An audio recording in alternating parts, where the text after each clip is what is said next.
To other issues now, and the issue of women from Middle Eastern backgrounds wearing head and in some cases facial coverings has been widely debated in Australia and other countries such as France in recent years.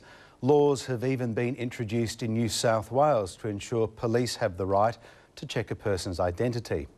Now, a local artist originally from Iran is having her say on the issue. She's developing a conceptual video that will screen in Rundle Mall later this year and a photographic exhibition that will be seen in Hindley Street.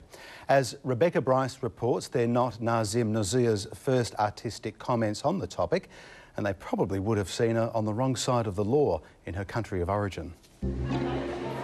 It's Friday night. The front row is reserved, final logistics are being discussed, and the models are being put through their paces.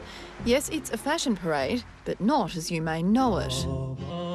The star of this conceptual art performance is the chador, a black voluminous cloak commonly worn by women in Iran. That's where the artist responsible, Nazim Nazir, is from. I came to Australia in 2009 and I've been living within a new context, a new culture, looking at women and trying to remember my past life in Iran and see how much things are different. For some, the show conjures up memories of a volatile country where challenges to authority are often brutally suppressed.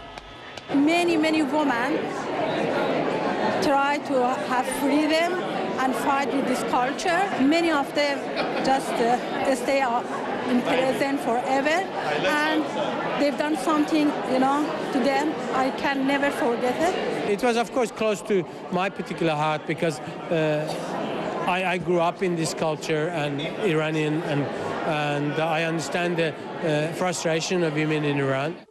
Others say the performance is more dramatic than the reality. The real one is not as scary as this one. The first couple of minutes, I'm pretty sure everyone's kind of scared or freaked out. Yeah, that's my point. Tip of the day. The real one is not as scary as this one. You know what? I loved how they were Tanya Power models, and we didn't know that at the beginning. To further the experience, the audience is split by gender, in keeping with the practice in Iranian society. Even when you enter Iran in an airport, you get searched by 3 different lines, and it's kind of giving you sort of a feeling of a touch of what these notions of segregation and discrimination is about. I think it was really powerful, yeah.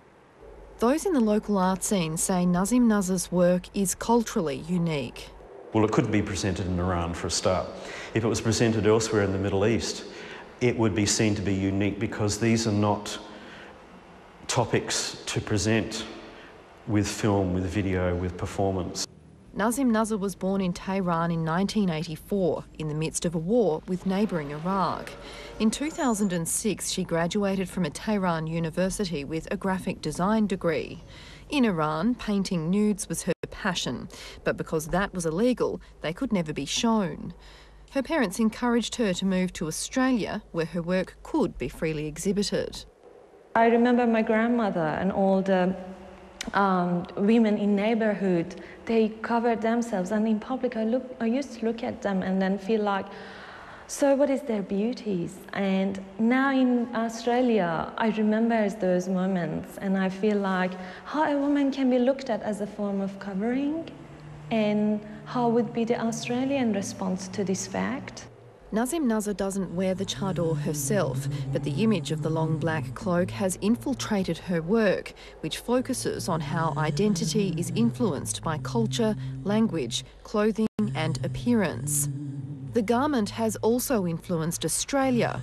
Last week, the New South Wales government approved laws allowing police to remove head coverings to prove identity after a dispute over the identity of a Muslim woman who refused a police request to remove her burqa.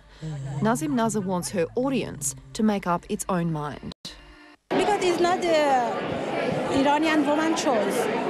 It's just something I'm so emotional, The artist sees her move to Australia as a rebirth, and that's reflected in her work with the inclusion of goldfish, a Persian symbol of New Year.